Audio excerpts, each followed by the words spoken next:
नमस्कार, एक बार फिर से स्वागत है आप सभी का इंडिया न्यूज बिजनेस के खास शो पोर्टफोलियो पिक में। और मैं हूं आपके साथ कंचन औडियाल। एक ऐसा इंटरैक्टिव शो जहां पे एंकर, गेस्ट और एक्सपर्ट मिलकर चलते हैं शेयर मार्केट की दुनिया में और समझने की कोशिश करते हैं बाजार के आजकल को। तो चलिए सीधा जुड़ते हैं आज के खास मेहमान विकास बगरिया जी के साथ और जानने की कोशिश करते हैं कि आज वो आपके पोर्टफोलियो के लिए कौन सा स्टॉक लेके आए हैं। नमस्कार सर, स्वागत है आपका शो में। नमस्कार कंचन जी, सभी दर्शकों को मेरा नमस्कार और आशा करता हूं कि सारे पोर्टफोलियो पिक में सभी ने जम के मुनाफा कमाया होगा। तो इसी सीरीज पे हम लोग आगे बढ़ते हैं। मेरा ये जो पोर्टफोलियो पिक है ये है देवयानी इंटरनेशनल का।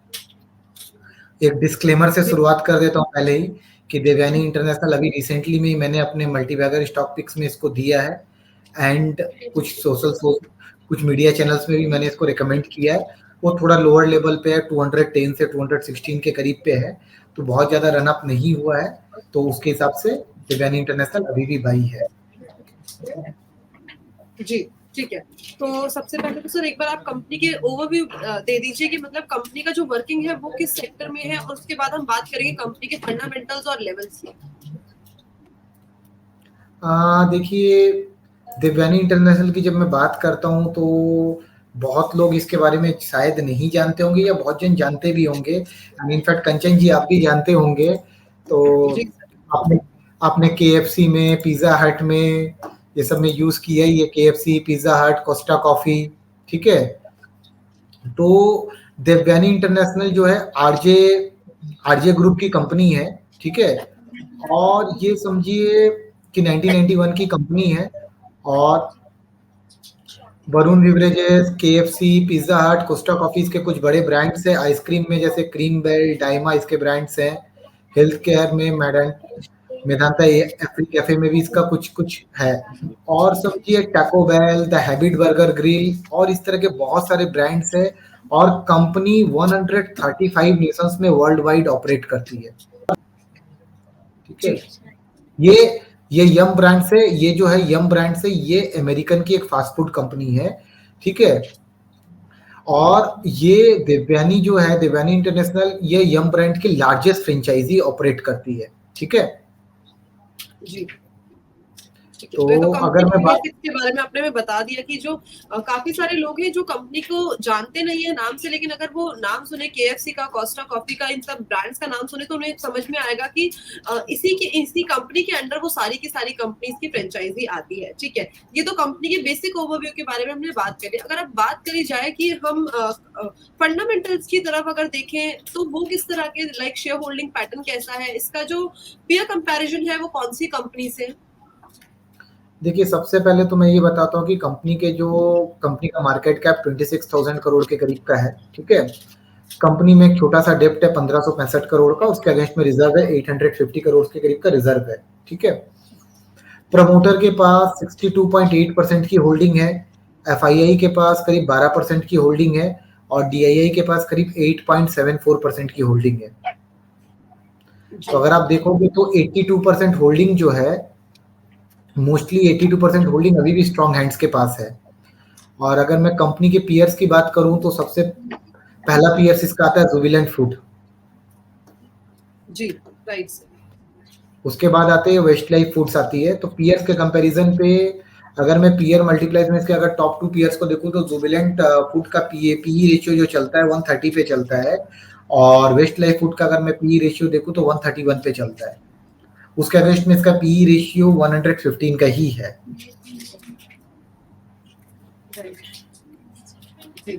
तो शेयर होल्डिंग पैटर्न देख लिया, पी देख लिया और साथ में देख लिया जो सबसे बड़ा पेयर है इस कंपनी का वो है जुबिलेंट फूड। उसके बारे में सर ने बता दिया हमें। सर अब अगर देखा जाए तो जो अभी कंपनी का करंट प्राइस चल रहा है वो 222 रुपए चल रहा है, इस टाइम पे बाइंग इनिशिएट करना सही रहेगा? जी देखिए, ये तो हम लोगों ने हो गया फंडामेंटल्स में। थोड़ा सा और कंचन जी 1-2 चीजें और बोलना चाहता हूँ, ठीक है। जैसे देखिए कंपनी का जो नेट प्रॉफिट है ना, कंपनी का नेट प्रॉफिट स्टेबल है। अगर मैं ईयर ऑन ईयर कंपनी की नेट प्रॉफिट देखता हूँ तो कंपनी का मार्च 2021 के पहले थोड़ा सा ये कंपनी लॉस में चल रही थी, बट अगर लास्ट 2 ईयर से मैं देख रहा हूँ, मार्च 2022 पे कंपनी ने 123 करोड़ का मुनाफा कमाया था और मार्च 2023 में 242 करोड़ का प्रॉफिट बिफोर टैक्स है।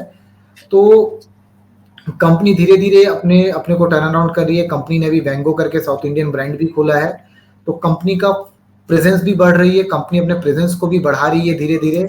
अभी जैसे कंपनी की अगर मैं बात करता हूँ कंचन जी, तो कंपनी का अगर मैं टोटल अगर इसके फ्रेंचाइज़ी स्टोर्स बोलता हूँ, तो कंपनी धीरे-धीरे अपने आप को काफ़ी हद तक इसको अपनी जो प्रेज़ेंस है ना, उसको बढ़ाने की कोशिश कर रही है। तो कंपनी का जैसे अभी total currently KFC stores 543 operate कर रही है, पिज़्ज़ा हट की स्टोर्स 510 प्लस ऑपरेट कर रही है, कोस्टा कॉफ़ी की 112 प्लस स्टोर्स ऑपरेट कर रही है। एंड अभी आने वाले दिनों में 305 नई यूनिट्स भी ये खुलने वाली है। तो ये रह गए कंपनी के एक्सपेंशन प्लान्स पे। अब मैं कंपनी के टेक्निकल्स के हिसाब से अगर मैं आता हूँ ना, तो मैं बात करता हूँ देवयानी की। तो कंपनी मेरे को ये बहुत दिनों से मैं इसको ट्रैक कर रहा हूँ और ये कंपनी मेरे को बहुत अच्छा लग रहा है। काफ़ी लोअर लेवल से भी हमारे बाइंग चल रही है इसमें, ठीक है।